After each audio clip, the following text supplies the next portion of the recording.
We are running about half a class late. Doesn't bother me if it doesn't bother you guys. I will try to speed it up so that we'll catch up with the syllabus again.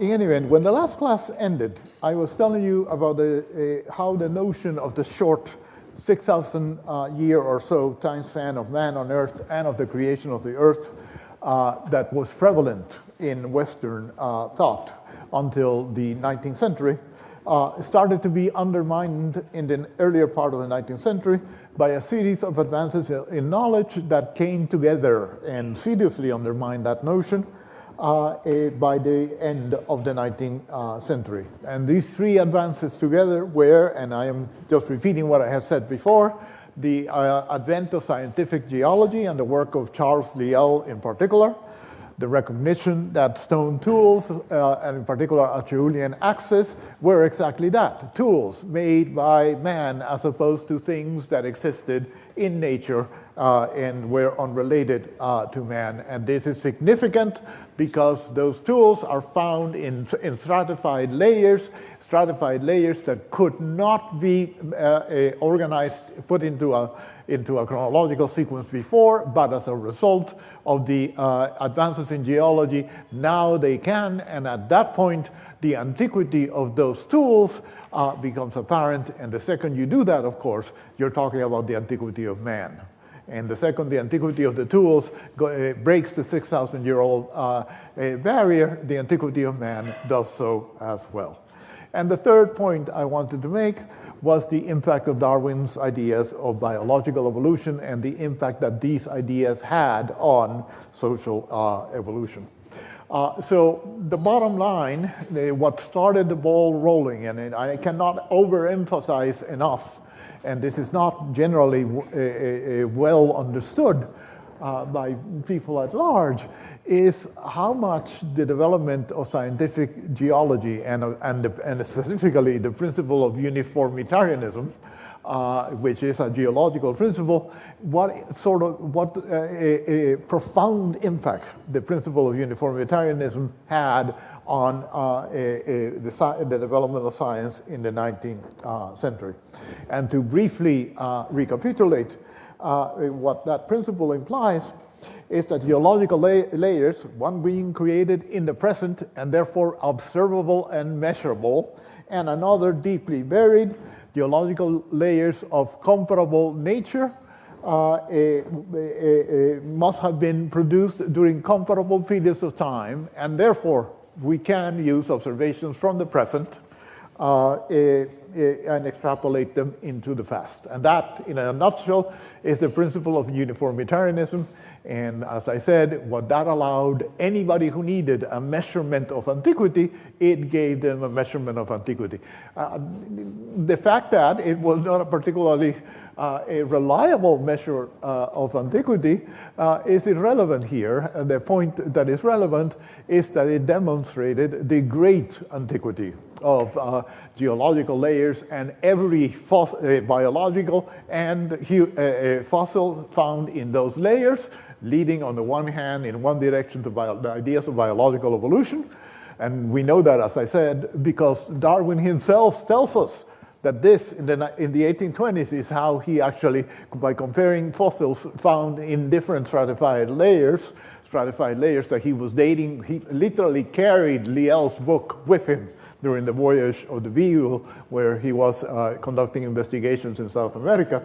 And it is by a reference to Lyell that he was able to organize these fossils in some sort of a reference chronological sequence and notice the divergence from layer to layer, coming up eventually and publishing in 1859 his world-shattering book. So once you had, and much as uniformitarianism revolutionized our conceptualization of biology, it also revolutionized our conceptualization of sociology and anthropology, the change in human societies through time. It can be said that geology was literally the intellectual framework that liberated archaeology from antiquarianism once and for all. Again, this is not a phenomenon that as soon as Lyell published in 1833, that everybody accepts this. It takes many, many decades for this to become a generally accepted idea. But you can trace it back to the work of Charles Lyell. It's a name that is not well known and should be much, much better known in terms of his impact, in my opinion, on the development of modern science. He is up there with Charles Darwin. Once the antiquity of the geological layers became clear,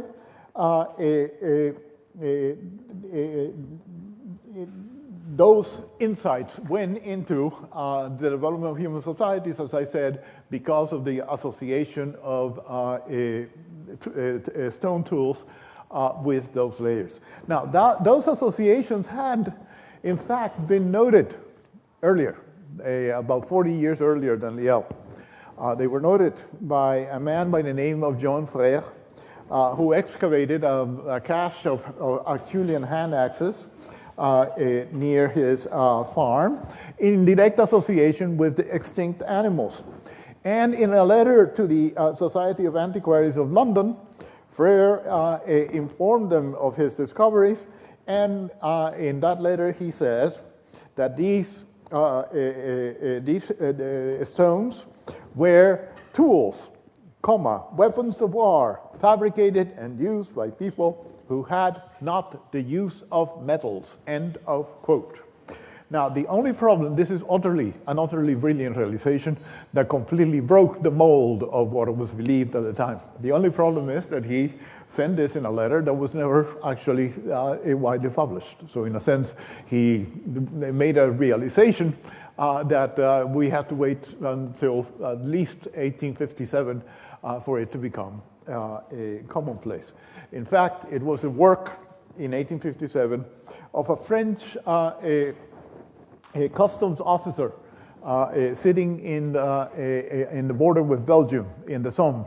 The Somme area, of course, is quite famous because of the great battles that took place during the First World War, where literally something in the order of 1 million people died on both sides of that particular battle between the French and the Germans. But in any event, in 1857, when the area was somewhat more Pacific, he was bored to tears.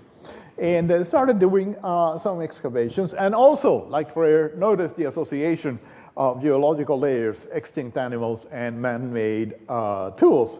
But unlike Frère, he actually published this in a public way, and therefore his insights, which, as I said, he rediscovered the wheel in this case. He did not know of Frére's work, but he ended up with exactly the same conclusion. The difference is that now this conclusion made sense. There are times, there's scholars who have insights and are ignored. And later on in this class today, hopefully I hope to get to him. There's a man by the name of Alfred Wegener.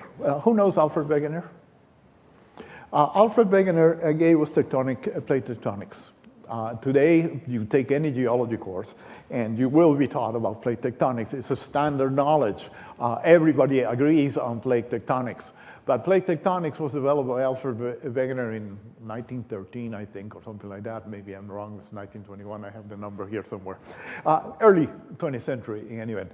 At that time, there was simply no theory that would support, that would explain plate tectonics, and people thought that he was a fool for literally the better part of 50 years. It was not until the 1960s when geologists understood that the continents were literally solid masses floating over a core of fluid magma at the very center of the Earth.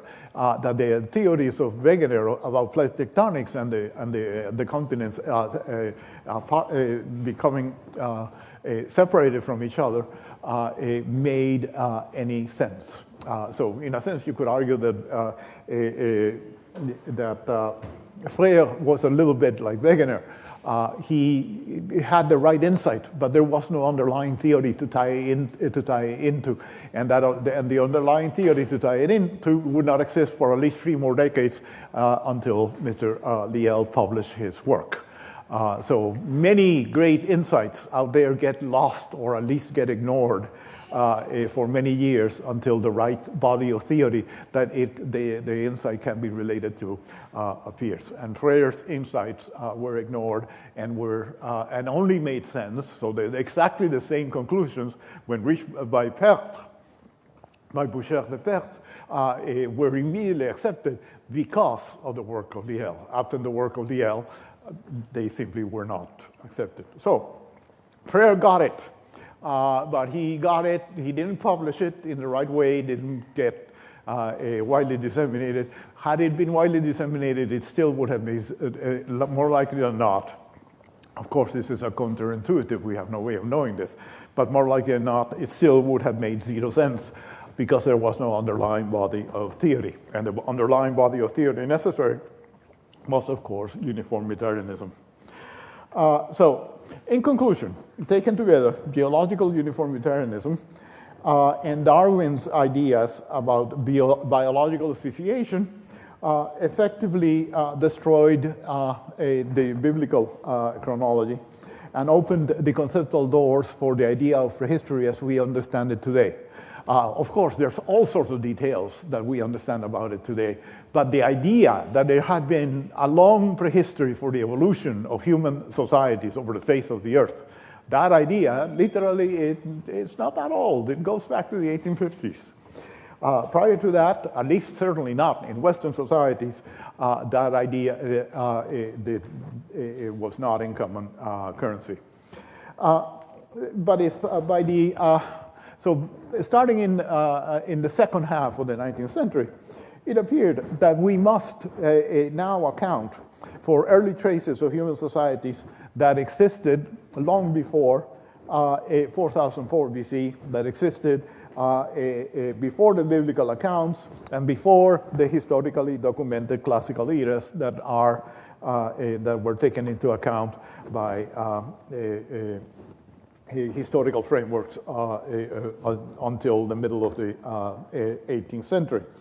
But if indeed the idea of a long prehistory was clear, it wasn't at all clear how to organize that prehistory, what exactly it consisted, how long was it, and what exactly was the nature of change within that prehistory. Again, the issue here is change. The evolution of societies and the change and the transition from one type of society to another in antiquity. For as long as we had been created in the image of God and the world was very, very young indeed, the concept of change did not really arise. The question of change was not pertinent. The question of change only becomes pertinent once there is a significant temporal dimension added to the concept of prehistory. So it's not, I may have misspoken, it's not that there was no concept of prehistory prior to the middle of the 19th century. There was. It was a concept of prehistory that was very, very short indeed and allowed very little room for change, and the only change that it allowed for was classical change, biblical change, but almost everything else was literally floating on air. Remember the words from Nierop, it belongs to a time and a place that we cannot measure. And the thing is that Nierop did not turn around and say, how might I be able to figure it out? All he said is, oh, we cannot know about this, goodbye. Next issue, please. Because it simply wasn't part of the mental framework. And what he needed was uniformitarianism and the inference of uniformitarianism, long prehistory. So the question then is, once you have a long prehistory, how exactly does that work? How do you organize it? What are the phases? What are the main transitions in that long prehistory? How can we conceptualize it? The key here, the key conceptual breakthrough, if I can call it that, was that of Christian Thomsen of the University of Copenhagen. And again, at the beginning, you have the list of names. And remember, you can go to the podcast.ucsd.edu, and there you'll see all of the slides, and you'll hear my voice. I recommend that you only use it for cases of insomnia. Otherwise, it would be dangerous. The key breakthrough was that of Christian Thomsen, who lived between 1788 and 1865. So he literally was living at the time that all of these new elements of knowledge were coming into fruition. And in the early 1820s, something that was happening at the beginning of the 19th century as a result of the consolidation of European nation states and so on is that almost each and every one of these nation states created a national museum. And if you look at the history of the Louvre, or the history in France, or the history of the British Museum in England, you see that the creation of these museums was done at the beginning by the state taking over a number of significant collections of gentlemen collectors and bringing them and opening those collections to the public. And so this is a phenomenon many times repeated in the first half of the 18th century across Europe. And Mr. Thomsen was the first curator assigned to the then new National Museum of Denmark in Copenhagen.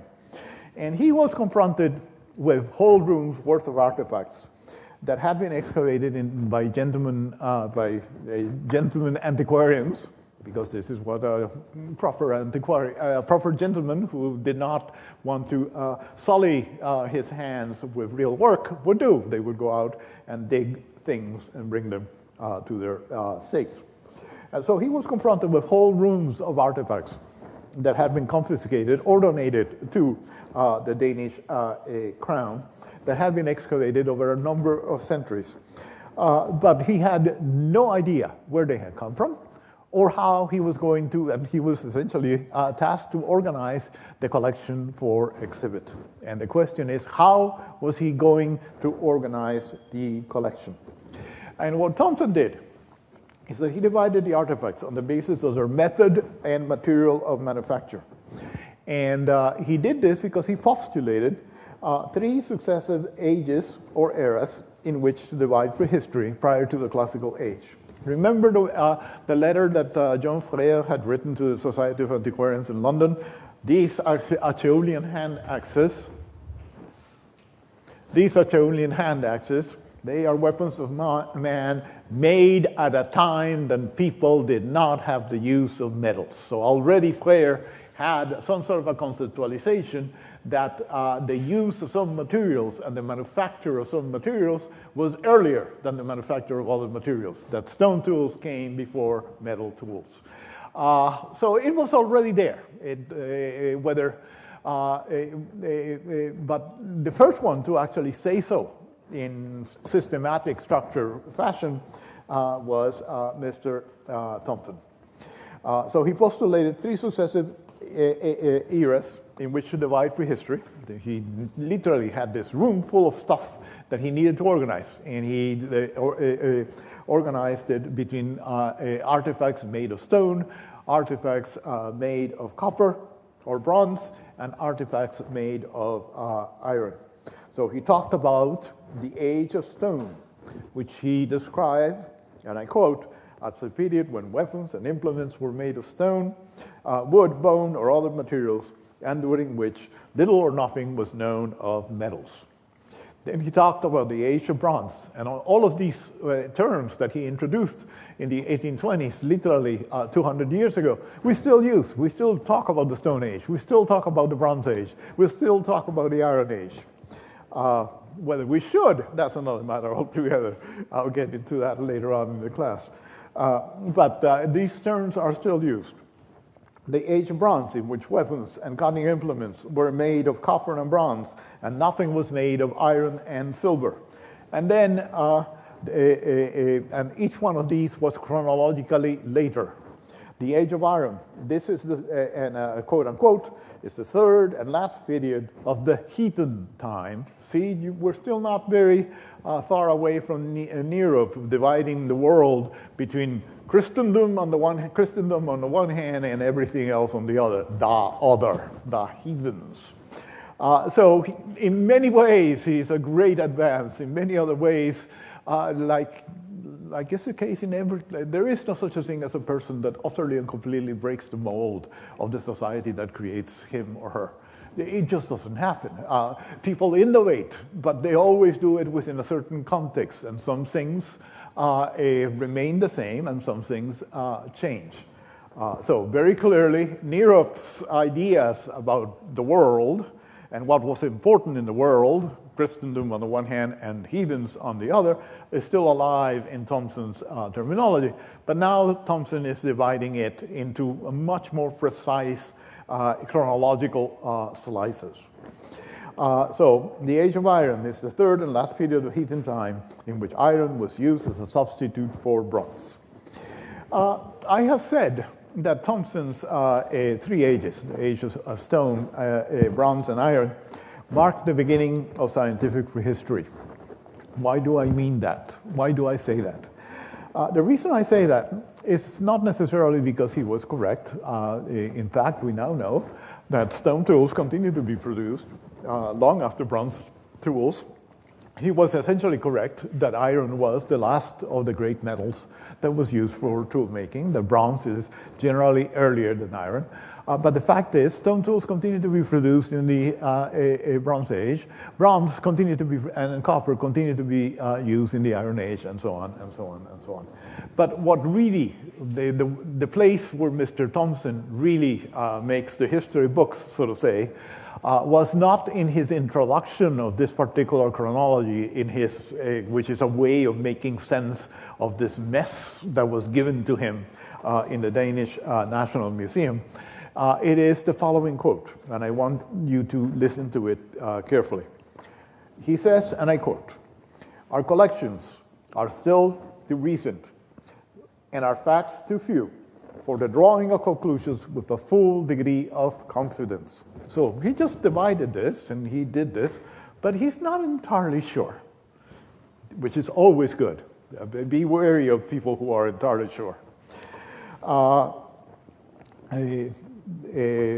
Facts too few for the drawing of conclusions with a full degree of confidence. The remarks that we now proceed to offer must therefore be viewed merely in the light of conjectures designed to be confirmed or rectified in proportion as a more general attention is directed at the subject.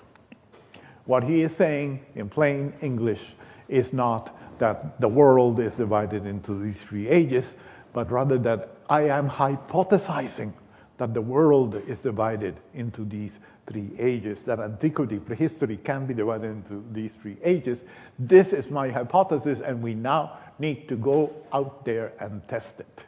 And that's why I say that, in a sense, this shows that Mr. Thomson can certainly be seen as the first systematic archaeologist as opposed to an antiquarian. In saying that, he was truly, utterly breaking with the intellectual tradition in which he had been produced. So what he is saying is, this is my hypothesis. It needs to be gone. It needs to be gone over, and it needs to be tested. He himself did not go out there and test it, but the second curator of the Danish Museum, who was a student of Mr. Thomson, did. His name was Jacob Asmund Worthe. I may be mispronouncing the Danish, and I apologize if that is the case. And you could argue that he was the first professional archaeologist, and what he did was he took Thomson's ideas, and he actually went out there to excavate sites to see if indeed in this stratification of the sites he was able to ascertain that the use of iron came after the use of bronze, that the use of bronze came after the use of stone, and the use of stone came before all of those. In other words, he went out there. While Thomson said, we need to go test it, Warsaw is the one that went out there and tested it in the field.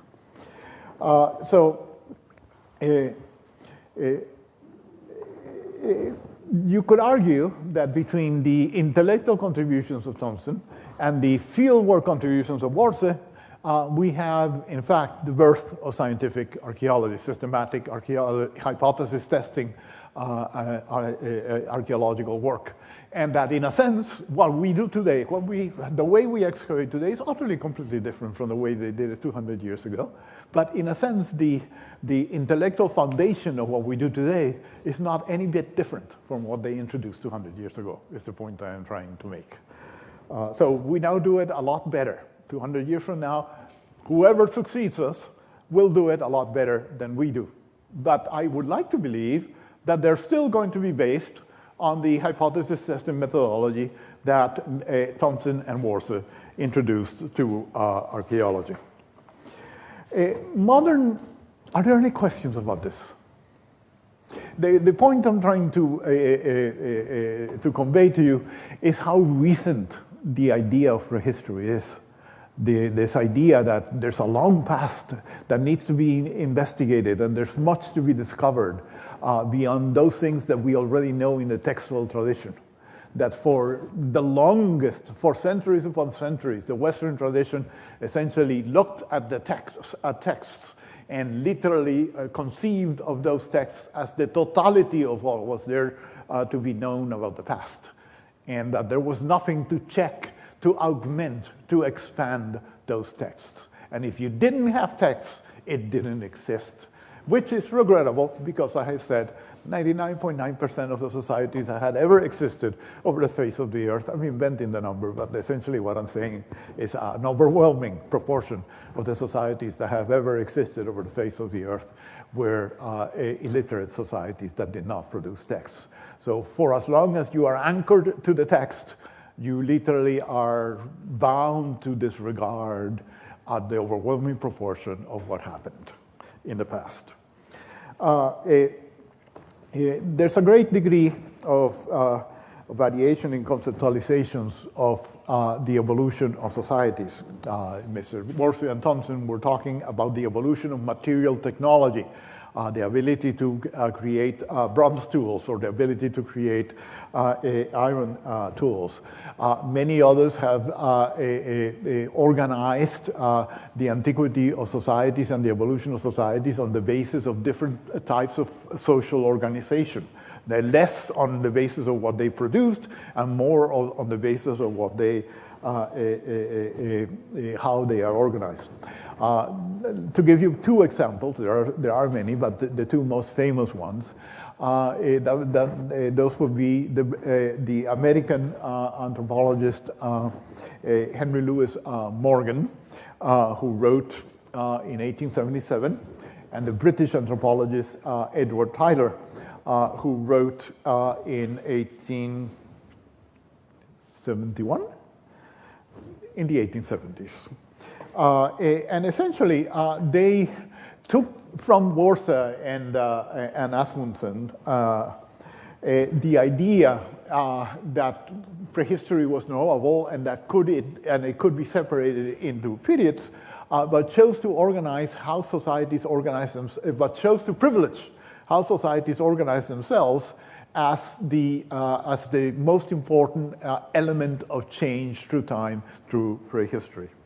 And both Tyler and Morgan talked about, Tyler, it was the first one, he talked about different stages in the development of human societies. The earliest, simpler stages was savagery, he named it. Later to be replaced by barbarism. Later to be replaced by civilization. And of course, the only ones that were civilized were the Greeks and the Europeans. Everybody else was a barbarian or a savage. That's how he presented it. Morgan, working on Tyler's program, talked about stages of savagery, and he had 3 different stages of savagery and 3 different stages of barbarism and 2 different stages of civilization. But essentially what you have here is a Western European colonial view of the world and of their own position within that world that is imposed on the archaeological record. And yet, they do, which is a way of looking at the world that I would like to believe that most professional archaeologists today reject. And yet, Taylor and Morgan are Taylor and Morgan are very, very valuable because they have taken us away from technology as the only factor that we're going to use, the level of development of a society, to social organization as what we would like to focus on, how societies have been organized themselves differently through time. And this is very, very valuable indeed, and indeed the conceptualization that the development of societies in prehistory should be understood on the basis of different forms of social organization very much continues until today, although I am happy to report that we do not go about calling societies savages, barbarians, and ourselves the only civilized ones. Today we speak in emotional, so essentially the point I'm trying to make is that the work of so many of the 19th century anthropologists, Western anthropologists, both European and American, is just hopelessly imbued with the preconceptions how Western imperial powers conceive of the world. But just because they use utterly pejorative language doesn't necessarily mean that they were wrong on the central conceptualization that we should use varying forms of social organization to conceptualize the evolution of human societies. That insight is indeed quite correct, and we still retain that even though we have abandoned the terminology. Today we speak of emotionally much more neutral stages of social organization, such as we talk about food gathering as opposed to food producing stages. We talk about urban as opposed to a non-sedentary stage, as opposed to nomadic stages, and so on. And most of the terminology that many archaeologists still use is derived from the work that was done by the political scientist Morton Freed in the 1960s and by the anthropologist Elman Service in the 1970s. And based on their work, we now talk about, in emotionally neutral terms, about band-level societies, which are essentially the simplest form of social organization, usually composed of a single, a patriarchally arranged society, a single extended family, largely egalitarian, where differences within society are mostly. By largely egalitarian, I of course do not mean, because there is no such thing as a truly egalitarian society over the face of the world that has ever been documented by archaeologists. When I say that the band level of social organization is largely egalitarian, what I mean is that whatever specialization there is mostly on the basis of gender and mostly on the basis of age, but nothing beyond that. We talk about tribally organized societies, or in other conceptualizations of autonomous village societies, which are societies that, that instead of being composed by a single extended family, societies whereas a band will have, 20 people, 50 people, and will not much grow beyond that because it's literally one single extended family. tribally organized societies and village societies tend to be associations of different extended families connected to some sort of a common ancestor. So it's a much larger society that will have hundreds of individuals as its members, as opposed to dozens of individuals. Whereas bands are inevitably nomadic societies that earn their living by literally going hunting and gathering whatever resources they can extract from the environment at whatever time that those resources exist in the environment, which of course, if you have an economy which is predicated on hunting whatever animal exists and gathering whatever plant, vegetable matter can be gathered, of course, you have to go to wherever these resources exist. So you have to have a nomadic society that will go to where resources exist, exploit those resources, and when those resources are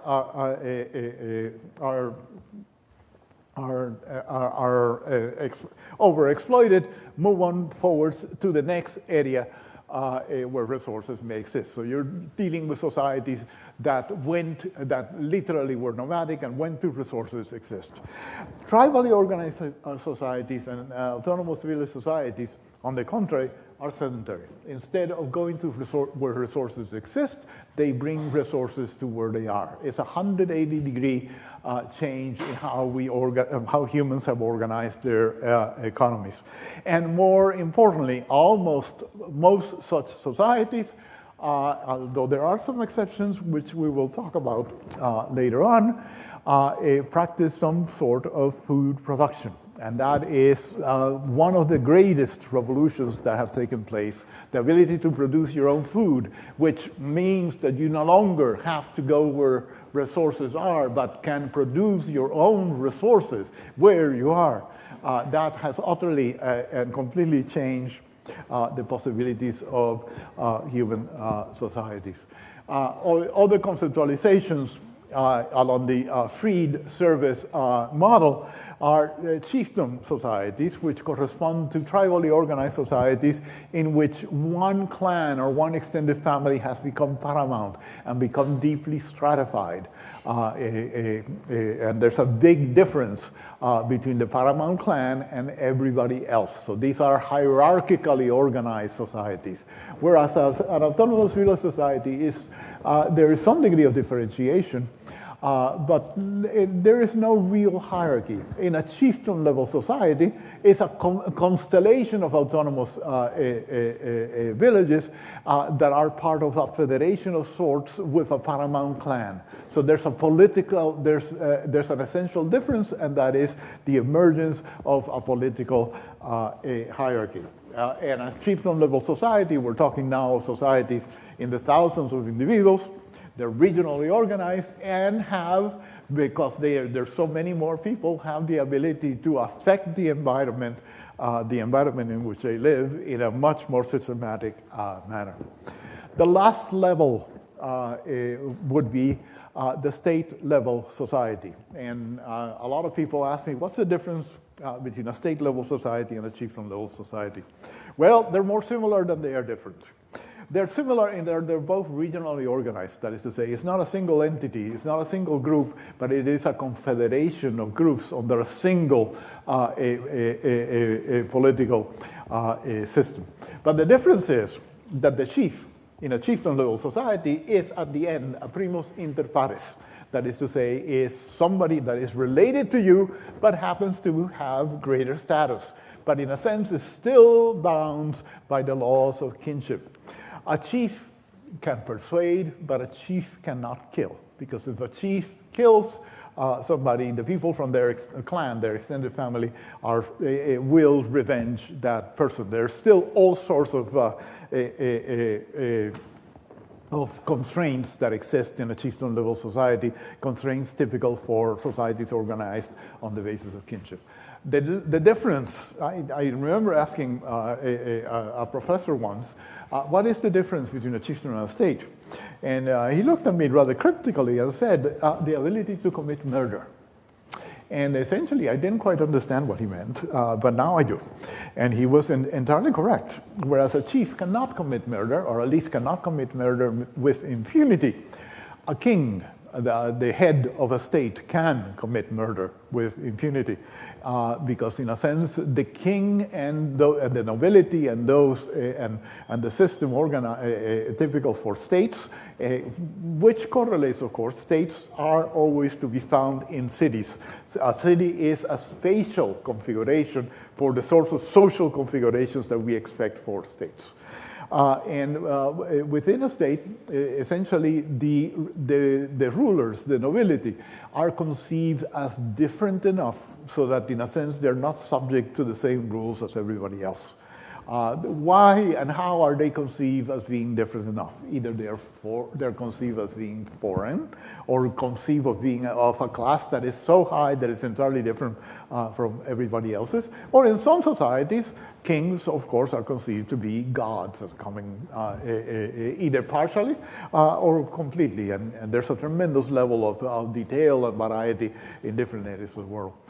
But the point that I'm trying to make is that now, instead of talking in emotionally charged pejorative terms, we now talk in terms of levels and forms of social organization. And what we want to know is that how exactly these forms of social organization emerge in different areas of the world, at what rate, and the details of what exactly do they look like in this case as opposed to the other. But in a sense, think of it as we're all different, aren't we?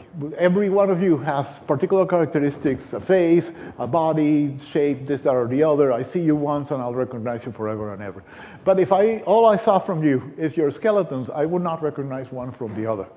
It's a bit like that with societies. The point I am trying to make is that in forms of social, the way they organize themselves is the skeleton that is common to all. But there are many, many, many differences of detail that are entirely different.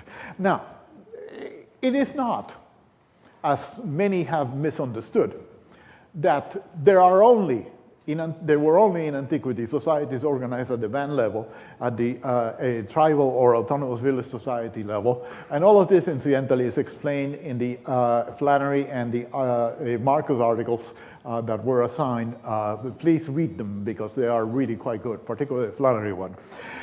It is not the case that only these types of societies, that people can be organized only in these forms across prehistory.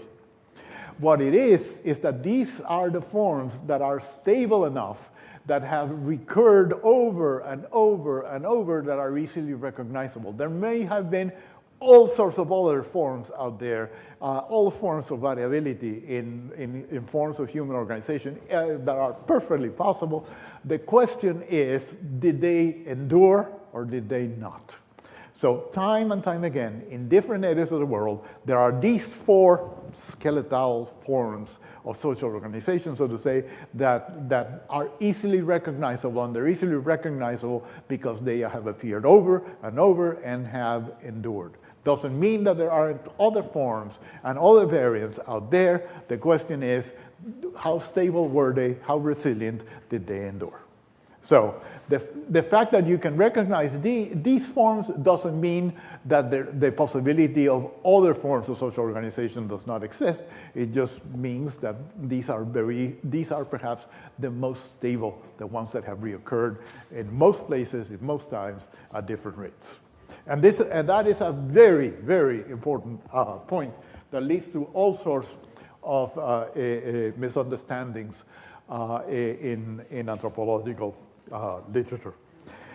The principle beyond these forms being stable was expressed in the 1950s by the anthropologist George Murdoch, who essentially spoke of the law of limited possibilities in social evolution. And this is the idea that I had just expressed, but in the way he expressed it, this is the idea that there are a limited number of viable ways in which societies at any given level of social complexity can be organized. And the operative word there is viable.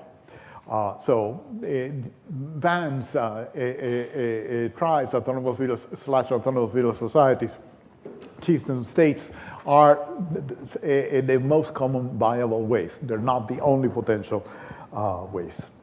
Are there any questions about anything in this part of the course before I switch to the next part of the course, which is sapientization? Anything that we should discuss?